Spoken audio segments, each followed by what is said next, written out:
Hello everyone, welcome back to part 2 of the Baofeng UV-25 review. You'll notice constant socket is still here. If you haven't seen part 1 yet, you've got a bit of catching up to do. Go on, treat yourself, binge watch them. Some inquiring type on Reddit asked me, Andy, what's inside this lengthy and girthy antenna? To which I said, I don't know, I'll find out, because I am, unlike most, prepared to go up to 2 knuckles deep in the pursuit of my reviews. So I sliced one up and took a look. So I rapidly identified this attack vector and went at it like a madman with my circumcirclizer. Oh my, the suspense. So for the Reddit pervert who was desperate to see it undressed, let's take a closer look. So under the sheath, there's a coil and a cap, just giving it a little love puff to make it match. Aww. And it's very, oh, just hit my helmet. It's very, very floppy. And if I do this, I know I'm gonna make some signal stick stands have to shift awkwardly in their chair. Grab a cushion, lads. Missus won't notice. And just to prove there was nothing up my sleeve, I gave it the cruelest cut of all and just snipped the tip off. Now, I don't know what this is meant to prove me looking through this like a child with a toy, but that is completely hollow. There's nothing else hiding in there. From now on, that is just rubbish. So is this actually. Enough about the antenna. Let's move on. Behave, all right? We all know what these are for, but if I say it out loud, I'll be yeeted. What I can tell you about these little pocket balances is that they are very precise.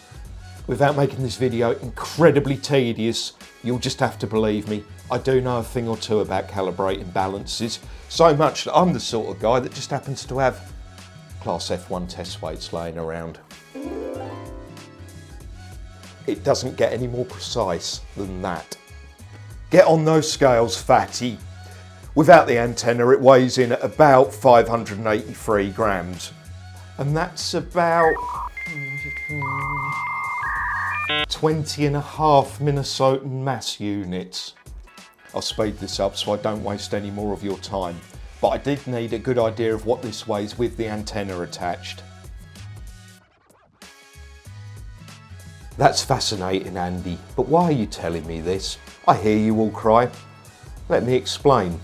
Now, I've heard some people say this radio is waterproof, and it very, very clearly isn't. But if you're like me and you've ever been exposed to cats, they don't care about the waterproofness of your new toy. So it's only fair to give it at least a real world test. We'll just set this aside for a few minutes to drip dry. This desk and I are both now soaking wet. We'll see how that fares. Now you might think, well, what's going to happen if it breaks? Don't you worry, old mate. We've got more of these. And I'll let you in on a little spoiler now. Not all of these are going to survive till the end of the video. Only here. Drop me a tip below.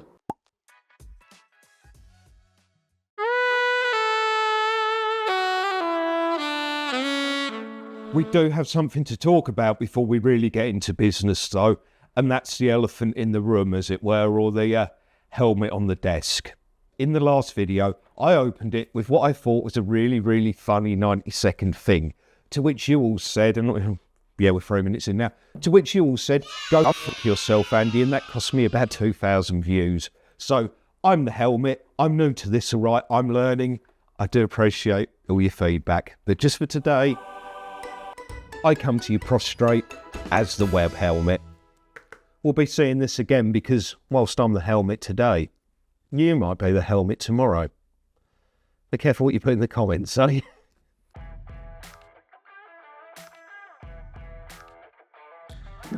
Oh shit, that's wetter than a Oh blast!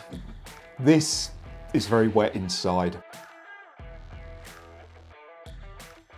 What's probably caused this situation to arrive is that there is no ceiling face here, and also with the antenna, again, there's no gasket in there.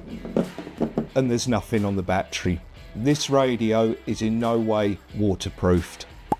Okay, so where does that leave us? I've got more testing I want to do. Matey here, the wet one, that's going to the airing cupboard. This one's going to the freezer. This one's going to the oven. But, mais pourquoi?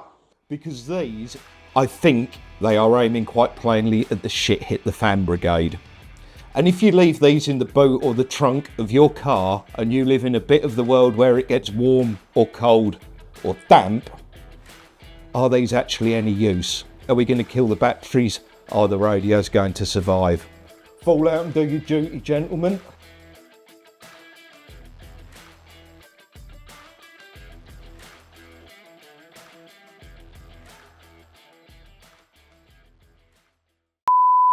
Hello, it's Andy from The Edit, and I'm just back. I've just watched that dreadful low-protein Denmark game. But I've just thought about this in The Edit, right? And maybe you can help me if you're from outside the UK. Is airing cupboard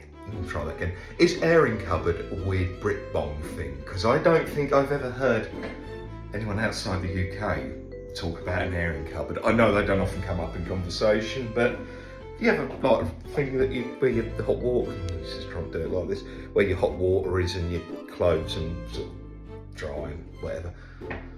Let me know. I'm genuinely intrigued and I don't want to Google it because that would spoil it. Just let me know. So, while they're having their spa days, just watch this.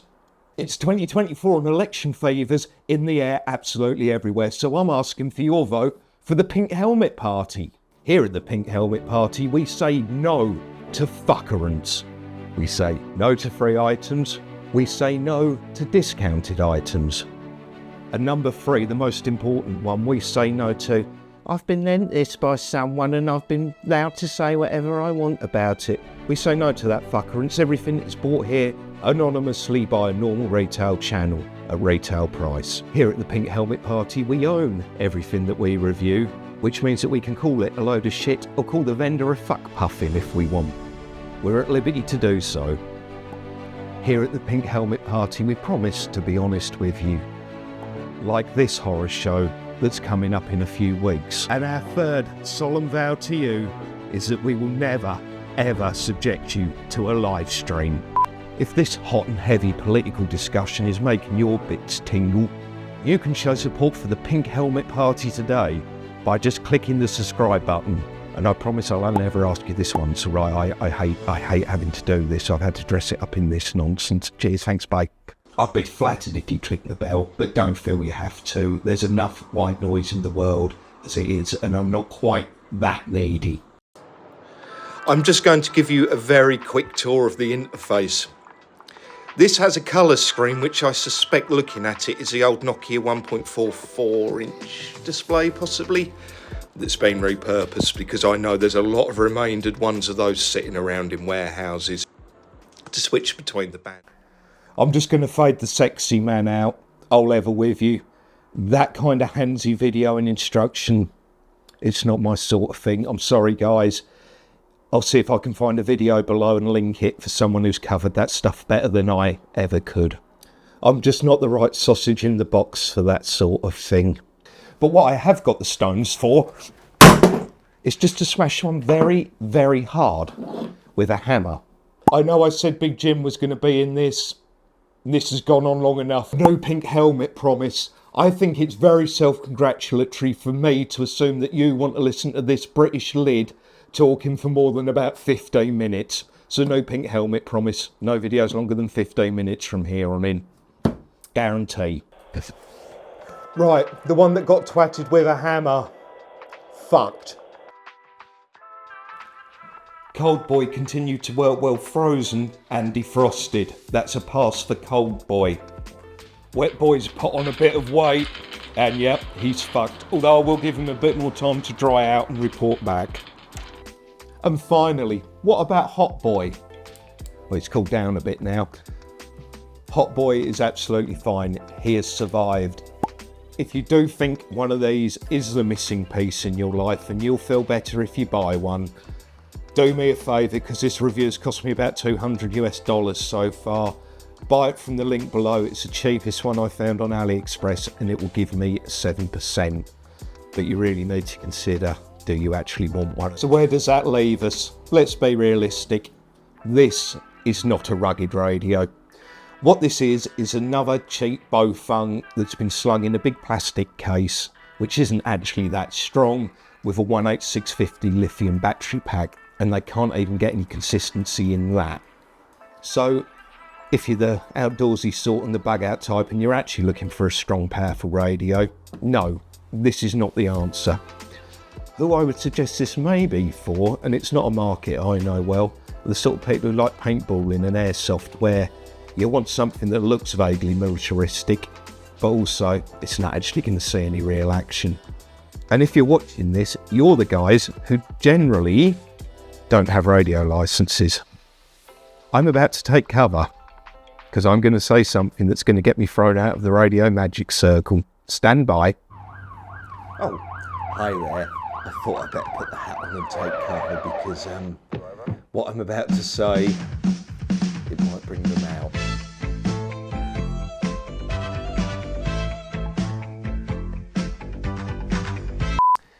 Now you do need to ask yourself this. Should you be taking any sort of legal advice from a man in his spare bedroom, well past midnight, after the pub, wearing a pink hard hat? And not only that, and this genuinely happened about 90 seconds ago, a man who in a fit of post-pub confusion got the jack for his lavalier mic, and sorry the sound's going to go, but I need to prove a point, got this jack and for a second plugged it into his own ear.